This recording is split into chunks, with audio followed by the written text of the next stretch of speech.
Ya, saya Karissa Grani, ibu dari 3 anak, lahir sudah di Jakarta, tapi ayah sudah meninggal itu di Sukabumi Parung Kuda, kemudian ibu itu kelahiran Malang. Agama sebelumnya saya Kristen Protestan, tuh Ustaz. Alhamdulillah 15 Maret 2020 lalu kembali ke Islam. Jadi di kampus kan ada apa namanya tuh kita kayak bimbingan Kristen ya, bimbingan rohani Kristen, masuk kelompok-kelompok gitu, terus ngajar juga. Dulu jadi muridnya sekolah minggu, jadi guru sekolah minggu juga gitu kan. Dan terutama waktu suami menjadi pendeta itu kan mau nggak mau kita ikut mendampingi, memberi konseling, memberi mentoring dan sebagainya juga gitu ya, konseling gitu. Jadi ya sangat. Mungkin ya itu yang ketemu saya lagi itu orang-orang yang dulu ketemu saya kok kayak kamu kan dulu gitu kan, kamu kan dulu gitu, tapi kok sekarang gini gitu ya. Kalau udah dari Allah tuh kayak aduh berusaha tutup mata pun nggak bisa gitu ya.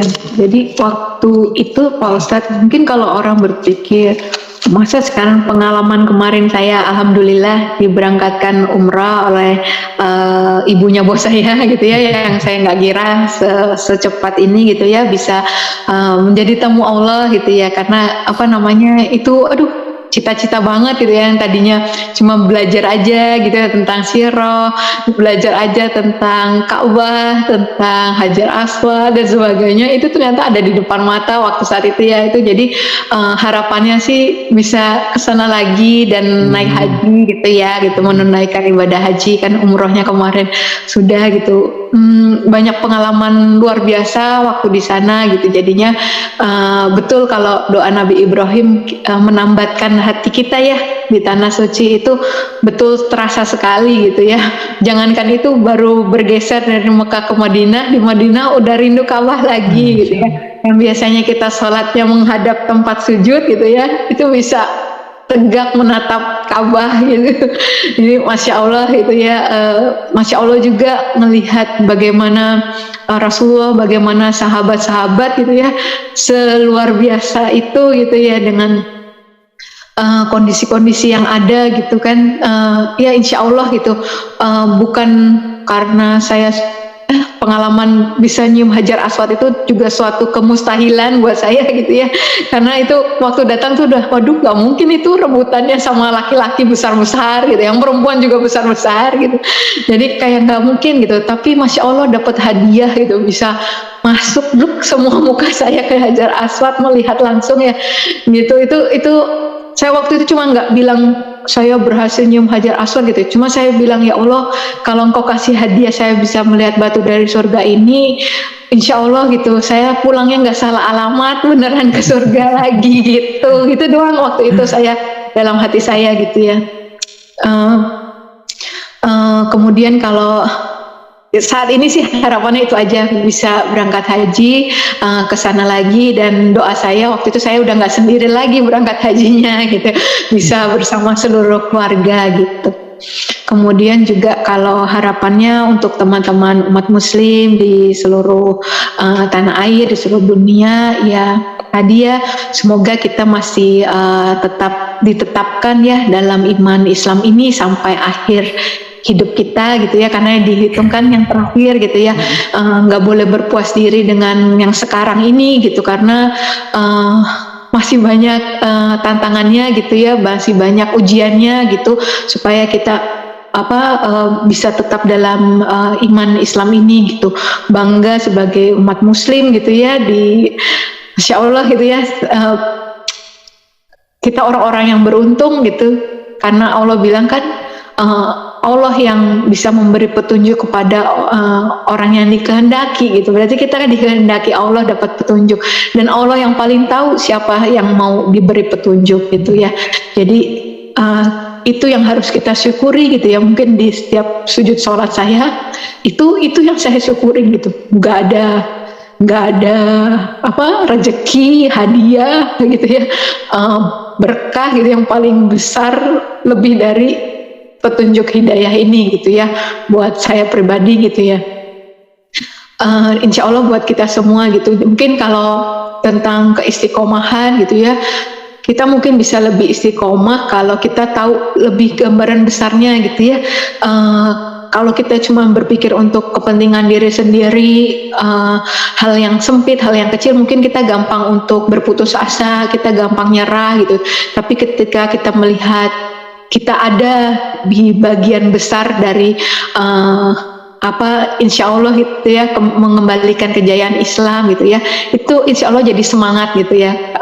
Mungkin kita nggak sampai gitu ya melihat kejayaan Islam kembali gitu, tapi saya selalu ingat kisah semut itu yang membawa setetes air sekedar untuk semoga itu bisa dinilai berada di pihak orang beriman, di pihak Nabi Ibrahim ya, untuk membantu memadamkan api yang membakar Nabi Ibrahim dari Raja Namrud itu gitu. Semoga seperti itu sih gitu ya. Mungkin kayak nggak ada artinya gitu yang kita lakukan sekarang gitu. Tapi insya Allah Allah menilai itu semua gitu sebagai kita menjadi bagian dari pihak orang-orang beriman gitu. Nggak peduli apa yang dinilai orang ke kita gitu. Tapi kita berpikirnya Allah memperhitungkan hal sekecil apapun kebaikan yang kita lakukan, semoga itu dinilai kebaikan, dinilai pahala oleh Allah gitu ya. Juga menjadi wasilah ya nanti kalau misalnya nanti kita boleh diizinkan gitu ya bertemu Allah dan Rasulnya, antara lain juga dibawa oleh hal-hal itu gitu ya, jadi saksi gitu. Seperti itu sih yang harapannya selalu pasti kita dan seluruh umat muslim di seluruh dunia gitu. Kemudian kalau untuk yang mungkin masih ragu ya, mungkin banyak orang yang udah menyadari kebenaran Islam gitu ya, nggak ada yang bisa diperdebatkan gitu lagi gitu ya, nggak ada yang diragukan lagi gitu. Tapi mungkin ada pertimbangan-pertimbangan yang menyulitkan untuk mengambil keputusan, karena banyak yang kadang DM saya seperti itu gitu, terutama yang kasusnya persis seperti saya ya, dapat hidayahnya ketika udah punya suami dan suaminya baik-baik saja, nggak ada kesalahan, anak baik-baik saja gitu. Gimana cara ninggalinnya ini gitu ya, gitu kan. Itu suatu hal yang betul-betul berat sekali ujiannya, saya rasakan betul itu kan.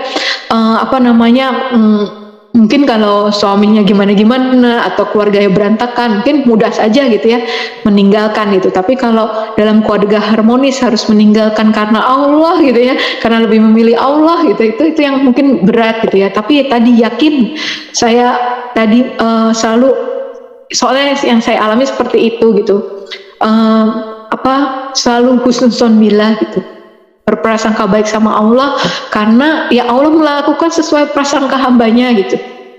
Itu juga yang terjadi banget ketika di Tanah Suci ya, pasti yang sudah pernah ke sana ngerasain betul. Jangankan sampai diucapkan di kata gitu ya, di batin saja gitu, ketika kita selalu berprasangka baik sama Allah, itu yang langsung kita dapatkan gitu, dan sebaliknya gitu kan.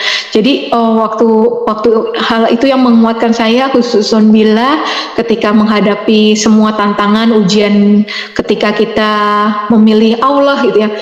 Kadang suka orang berpikir, kamu lebih pilih Islam dibandingkan keluarga, dibandingkan anak-anak. Saya bukan pilih Islam, saya pilih Allah, dan Allah yang benar yang di dalam Islam gitu kan ya. Nah, jadi waktu itu hanya husnuzon billah, dan kalau ada apa-apa gitu ya, yang pertama saya curhatin itu Allah gitu, yang pertama saya cari jawaban itu Al-Quran gitu. Jadi gak ada tempat yang lain gitu yang saya rasa yang lebih bisa jadi jawaban, yang lagi jadi sempurna, jadi kekuatan, jadi jalan keluar selain itu gitu. Jadi kalau hari ini saya sampai bisa seperti ini, ya itu aja sebenarnya, nggak ada yang gimana-gimana, kuncinya itu cuman itu aja gitu kalau saya rasakan gitu ya.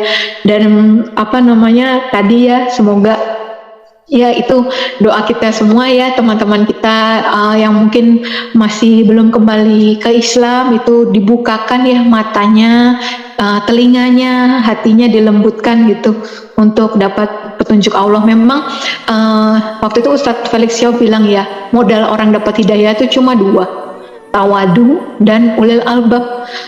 tawadu, kita selalu rendah hati ya, kalau selalu mau belajar, selalu mau mengambil pelajaran kan, mau menuntut ilmu gitu. Dan ulil albab itu ayat di Quran surat Ali Imran ya, ayat 190-191, selalu mengingat Allah, selalu merenungkan itu dalam keadaan apapun, lagi duduk, lagi berdiri, lagi berbaring, itu yang dipikirin cuman Allah dan Allah aja gitu ya.